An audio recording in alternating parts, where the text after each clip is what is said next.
vas sve pozdravljam u ime koordinacije udruga hrvatskih branitelja i stradalnika Domovinskog rata u gradu Zagrebu. Jednako tako prenosim pozdrave koordinacije udruga hrvatskih branitelja i stradalnika iz Vukovara. Ja sam Zorica Gregurić, predsjednica udruge dragovoljaca branitelja Vukovara.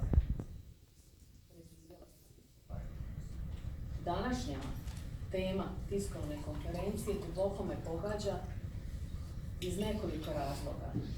Prvi je taj da su tolike silne laži plasirane nekog vremena vezano uz istraživanje zločina na Ovčari.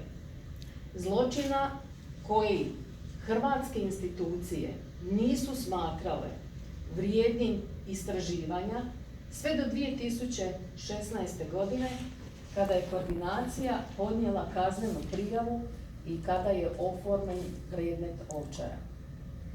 Nadalje želim u ime oba dvije koordinacije izraziti punu podršku Nikoli Kajkiću, policajcu, maloljetnom dragovoljcu, branitelju, čovjeku koji je u ovih 27 godina, kada su institucije trebale odrađivati svoj posao, a nisu, on u 2 godine uspio ono što doista nitko ne bi uspio. 23 presude, neki dan smo čitali, za 23 godine od otkrića stravičnog zločina na Ovčari. Objavljeno u Jutarnjem listu. Gospodo, u Vukovaru je ubijeno 86 djece. 23 presude. Do dana današnjeg ne zna se točan broj ubijenih u Vukovaru. Do dana današnjeg sve žrtve Vukovara nemaju ime i prezime. Kome je to u interesu? Do dana današnjeg Državno odvjetništvo tvrdi jedno, ministar pravosuđa drugo. Trebalo li vjerovati institucijama koje u roku 3 dana objavljivaju potpuno različita izvješća.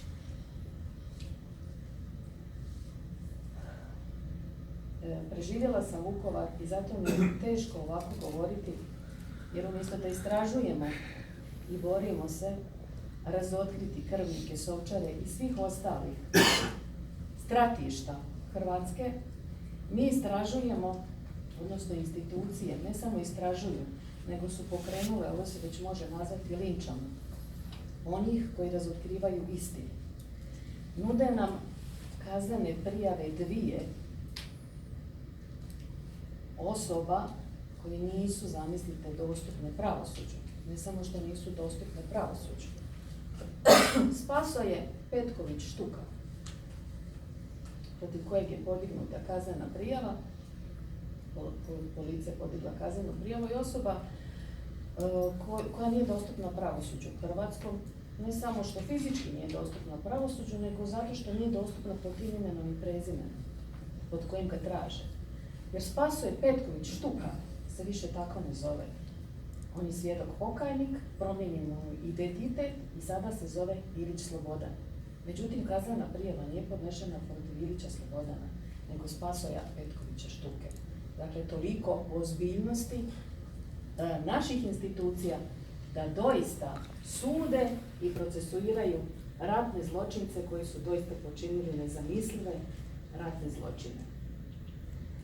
Pa kada je tako, kada ste nesposobni, recite barem, u ovih 27 godina nismo učinili ništa, ispričavamo se. Ispričavamo se svakom suborcu, svakoj majci, svakom ocu, svakoj sestri, svakom bratu, svakom djetetu, jer nismo učinili ništa da razotkrijemo zločine koji su počinjeni nad vašim najmilijima.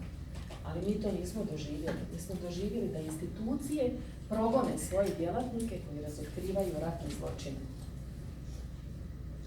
Ne podržavamo, dakako, niti medijsku, a još manje hajku institucija koja se unatrag ovih par dana provodi. Ne podržavamo ni to da se temeljem ovakvih lažnih napisa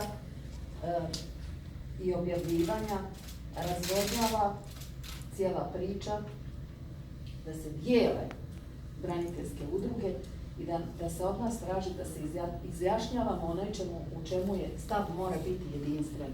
A to je da se ratni zločini moraju procesuirati i svi oni koji rade na tome moraju imati podršku i mora im biti omogućeno da svoj posao dovrše do kraja.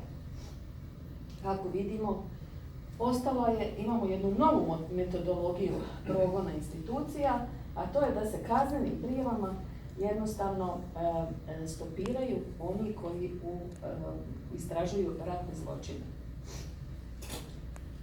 I zato koordinacija braniteljskih udruga i stradalničkih udruga daje podršku kako Nikoli Kajkiću, stoji iza Nikole Kajkića. Učinit ćemo sve što je moguće na legitimnim i legalnim načinima, da se istrage nastave i da se istraže i podignu kaznene prijave protiv nalogodavaca, a ne osoba poput spomenutog Spasoja Petkovića koji pod tim imenom više ne postoje. Onoga trenutka kada su istrage dovele do osoba koje zauzimaju pozicije, visoke pozicije u lokalnoj vlasti, ali i na daleko jačim pozicijama državnih institucija, istrage su zaustavljene. Navodno, od 2000 kaznenih prijava, dogovor je da se tek 90 njih obrati. Na to ne pristaje, na to nije pristao niti Nikola Kajkić, jer tako nešto je nevjerojatno i nedopustivo. Ratni zločin i ratni zločinac ima ime i prezime. Tako se mora istraživati, procesuirati i suditi. Jednako tako, žrtva ima ime i prezime i zaslužuje da se osudom njenog ubojice vrati dostojanstvo žrtvi, a obitelji pravda. Vezano uz najavljene, evo ja ću sad iskoristiti također ovu priliku, dakle vezano uz sve najavljene akcije koje ide u smislu održavanja istraga ratnih zločina, koje idu u smislu osude sporosti procesuiranja ratnih zločina, naša koordinacija daje punu podršku. Hvala vam lijepo. Gospodo, možete odmah, s obzirom da je Zorica tu ispred mikrofona, ako imate za Zoricu pitanja. Može jedno pitanje za sve, vjerovatno gospodin Kajkić ne može odgovoriti na to. Koliko sam ja shvatio, vas po navodnicima nisu dirali dok niste na obavijesni razgovor poslali SDSS-a do župana Đorđa Čurčića. Tu priča počinje i tu se lome koplja. Nakon tog obavijesnog razgovora, taj takozvani oformljeni tim počinje istraživati vas i sve počne padati u vodu. Ja sam ovo izvukao, ne sad zato što mi rekao, nego se gleda kronologiju po braniteljskim portalima i po lokalnim portalima s kojih vi dolazite. Je li istina da onog trenutka kada ste obavili obavijesni razgovor sa SDSS-om i do županom Đorđem Čurčićom počne se dešavati sve što se dešava i da se tu lome koplje, da je to zapravo panta priča? Niko može odgovoriti na pitanje. Ja ću vam kratko odgovoriti. Samo ako sam god dao pitanje, i da li je istina da gospodin Kajkić nije imao nikakvih problema niti sa timom iz Zagreba, niti sa kolegama, dok se nije dogodio ta vrsta? Pa ne, gledajte, to je sad, vi implicirate nešto što bi uvelo vas... Ne, gledajte, odgovor na to pitanje vi probajte sami zaključiti. Vi probajte sami zaključiti da li je do toga došlo zbog obaveznog razgovora sa izvjesnim gospodinom Čurčićem ili ne. A što se tiče ove priče, da li je došlo do problema sa timom, radom tima i te cijele priče, to morate gospodina Kruškara pitati. Znači, Kruškar je vodio taj tim i ta cijela priča je trebala biti upućena službenom MUP-u. Pa vi onda sami probajte izvući zaključke iz cijele te priče. Ja sad govorim kao neko ko nije impliciran u cijelu priču istrage, jer ne mogu ni biti, s obzirom da ja više nisam policijski službenik. Međutim, naše saznanja koja govore sa strane, tim se nije bavio ratnim zločinom na Ovčari, nego se tim bavio istragom o Nikoli Kajkiću. Znači 4,5 mjeseca, odnosno koliko Nikola više nije bio u tom timu, oni su se bavili, zdušno su se bavili sa istraživanjem Nikole Kajkića. I epilog cijele priče, on je sad ovaj famozni kazneni postupak znači zbog kojeg je danas sazvana ova pres konferencija, zbog lažiranja potpisa. Eto, mi smo znači tražili neovisno vještačenje gdje je nepobjedno utvrđeno da nema ništa od toga. Evo sad kako je rekao odvjetnik Šerić, sad nas zanima što će poduzeti odvjetnik u Koprivnici. Izvolite dalje pitanje. Kako ste ispomenuli, gospodine Kajkić, da ste naručili taj vještački nalaz i da je utvrđeno da se radi o falsificiranom potpisu, tko stoji iza falsifikata? Pa, u vještačkom nalazu kojeg smo mi naručili stvari ja naručio s obzirom da se tiče mene su inkriminirali mene i kolegicu, moj zapisčarku Jasnu Buhač-Štac. Budući da MUP nije u tom stadiju preskočio je, kad se kuća gradi, prvo se gradi temelj, pa se onda grade zidovi, pa krov, jel? A oni su vam prvo pokrili kuću, a zaboravili su temelj, znate. To je problem, zato smo naručili vještaka. Nismo ni znali tko je čovjek koji radi vještače, tražili smo najboljih stručnjaka koji radi najviše za sud i kontaktirali i dobili nalaz. A ko stoji iza falsifikata? Ko je taj koji je potpisao? Pa ja mislim da bi trebala sad neka nekakva nova kriminalistička istraga ili državnička istraga, s obzirom da se, ukoliko je ovo točno, a implicira da je napravio to netko drugi, očito policijski službenik, ili samo u doticaju prevenci bili policijski službenici, to više nije kazneno djelo iz domena Općinskog državnog odvjetništva, nego uskočki predmet, pa bi se to puno ozbiljnije trebalo raditi. Dobro, na koga vi sumnjate? Ja ne sumnjam na nikoga. Ko vam podmeće? Ne znam. Ja vam tvrdim da to sve skupa nije bitno. Na službenu zabilješku ne mora postojati potpis. Uopće nije dužno da li dužnost ovlaštene osobe koja ispituje nekoga ne mora uopće potpisati. Službena zabilješka ne mora imati potpis. Dakle, interesantan je detalj da je neko imitirao potpis Nikole Kajkića, valjda pokušavajući povećati njegovu odgovornost, ali to je potpuno nevažno. Dakle, taj dio, ako je neko želio dodatno teretiti Nikolu Kajkića, onda će on odgovarati, ali ko zna za što. Ta službena zabilješka će izaći iz spisa i nije temelj niti za njegovu odgovornost, niti za odgovornost tog potencijalnog počinitelja tog kaznenog djela, da li u okviru ratnog zločina ili ne, sasvim je nevažno. Najvažnije je da ja tvrdim da je ovaj kazneni postupak protiv Nikole Kajkića, da tako kažem, izmišljen. Čista improvizacija, zašto i u kojoj namjeri, to nismo mi da to izgovorimo. Gospodine Kajkić, vi ste rekli da vašim radom, koliko ste vi sve obavili, moglo se obraditi 40 osoba. Ali i od kojih veliki broj živi u Hrvatskoj, ali da neko to nije htio da se ti ljudi istraže. Pa, opet ću pokušati u granicama koliko smijem, znate. Sve ono što sam ja činio, ja sam putem posebnih izvješća ili koordinacija sa nadležnim državnim odvjetništvom njima prenosio. Pa evo, ne smijem u imenima, ali ću vam reći ovo da sam u nekoliko navrata izvijestio državno odvjetništvo da sam točno utvrdio imena osoba putem građana koji su došli i svjedočili tom događaju 1991. godine, a koji su do smrti batinjani sa željeznim predmetima, drvenim predmetima, palicama, oprugama ili federima, a državno odvjetništvo mi je rekao da nalog ne mogu dobiti da to nije ratni zločin. Ovome vam može posvjedočiti moj načelnik i voditelj odjela, jer smo se mi dugo vremena raspravljali da li je ili nije, međutim onda kad sam pročitao Ženevsku konvenciju i prije, a i poslije, detaljno, o pravima ratnih zarobljenika i ranjenika, ne da je to kazneno djelo ratnog zločina, nego je to kao kuća. A iz kojeg razloga on nije htio, možda imao nekakvu drugu taktiku u postupanju. Između ostalog, ja sam ga izvijestio u jednom navratu, mislim ili u dva, sad ne znam, putem načelnika odjela, čak da smo došli do osobe koja je ubijala zarobljenike pored hangara i na Vogincu, a koja živi i koji žive u Hrvatskoj. Između tih 40 ljudi, da li ima neko iz SDSS-a? A ja ne znam kojoj stranci pripada, znate. Ali vam mogu reći da je tijekom rada bilo jako puno opstrukcija.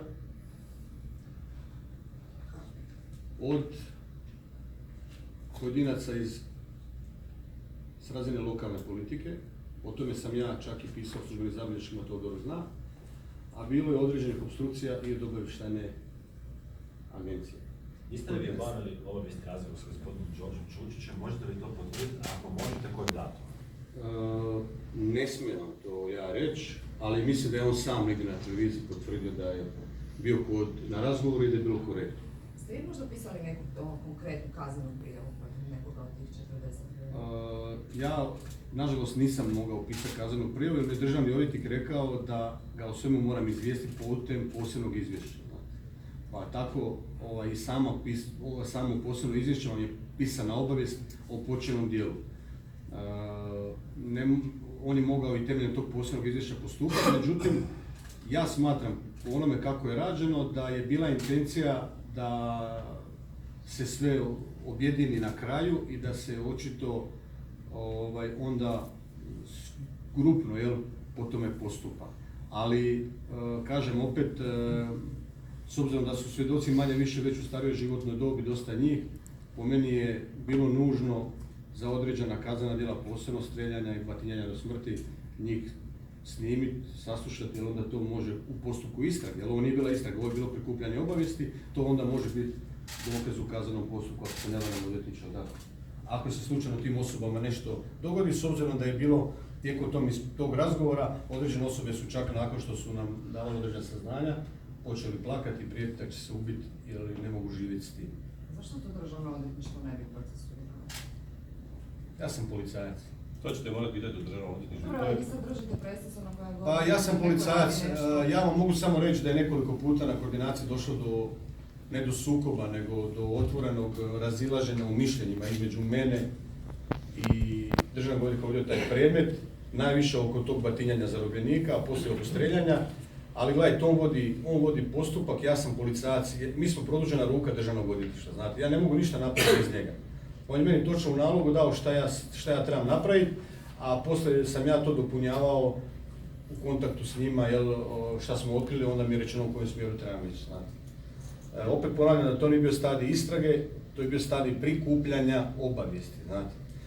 Ja dijelim mišljenje s vama, ja bi možda bio i žešći nego vi, jer kad čujete kakva su zlodjela činili, a sjedi preko puta vas, a vi ga morate pustiti kući, bilo mi je teško. Ako možete reći onda barem koje su sve institucije opstruirale vas u svom poslu? Ja sam to napisao u izvješću, u bilješkama. Znate, ja mislim da su to bile sa nižih razina, ne bih rekao da je to bilo sa viših, ali gledajte, bilo je opstrukcija.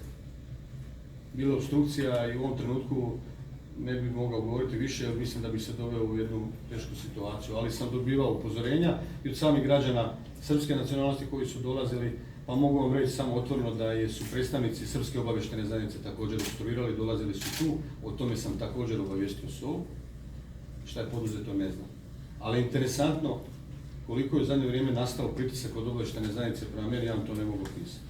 Pa evo samo ću se ja nadovezati na ovu cijelu priču. Znači, Nikola večeras treba gostovati na jednoj televiziji u jednoj emisiji i onda ako uredniku te emisije jučer dođe agent ili agenti nekakve naše sigurnosne zajednice i traže, pokušavaju diskreditirati samoga Nikolu da se ta emisija obustavi, sad vi probajte sami zaključiti, dovoljno ste mudri, inteligentni da shvatite o čemu se radi. Onda pogledajte s kojih instanci ta cijela priča ide.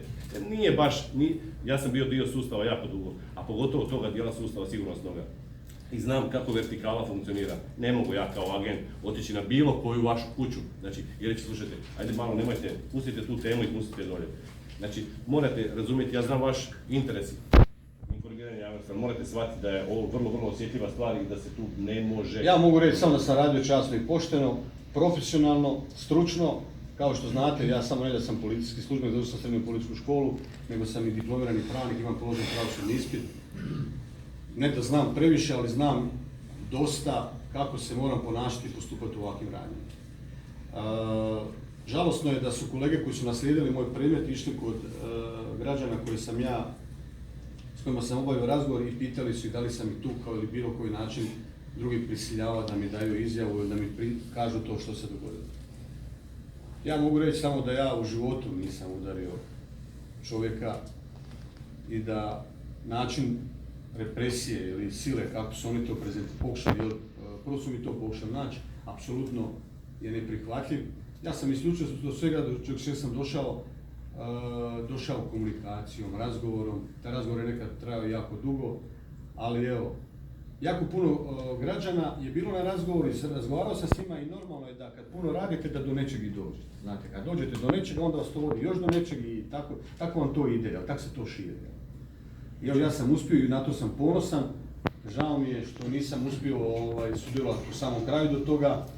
Posebno mi je žao zbog grobnica i grobnih mjesta koja se nalaze na području Ovčare u kojim leži još uvijek oko 70 i nešto osoba, ali evo, iskreno vjerujem da će se i to brzo odviti. U jednom trenutku kad ste vi bavili sve te obavijesti razgovore i s nekim ljudima, navodno koji obnašaju neke vlasti, tada je počeo biti najveći pritisak. Vidite, pritisak je bio tamo u početku. To je izuzetno težak predmet. 270 i nešto osoba je smrtno stradalo, među njima trudna žena u 7. mjesecu trudnoće, među njima dijete Igor Kačić, 15 i nešto godina. Najstarija osoba je 87 godina. Sa metkom u potiljak je ubijeno 41 osoba. Sa razdvojenim dijelovim tijela je 4 osobe, znači bez glave, bez dijelova ruku. To je izuzetno okrutan zločin. Da vam kažem da je Ružica Markobašić prije nego što su je ubili u automobilu marke Jugo crvene boje silovana od strane 2 osobe, a koje se nikad nisu ni spomenule u kontekstu ratnog zločina na Ovčari. To govori koliko se tome loše pristupilo. Ja sam imao jednu energiju kad sam pristupio tome zato što me posebno, nakon što sam pročitao Haški beogradski proces, gdje je jako puno neistina i insinuacija iznešeno, imao sam jednu posebnu želju, volju da otkrijem stvarno šta se dogodilo, ali uistinu šta se dogodilo, što se može u sudskom postupku dokazati, zato da ne dopustimo da nam neko piše drugi povijest, da za 10-15 godina vaša djeca ili naša djeca ili unuci čitaju o tom zločinu kao zločinu koji su mi sami napravili. Evo, to je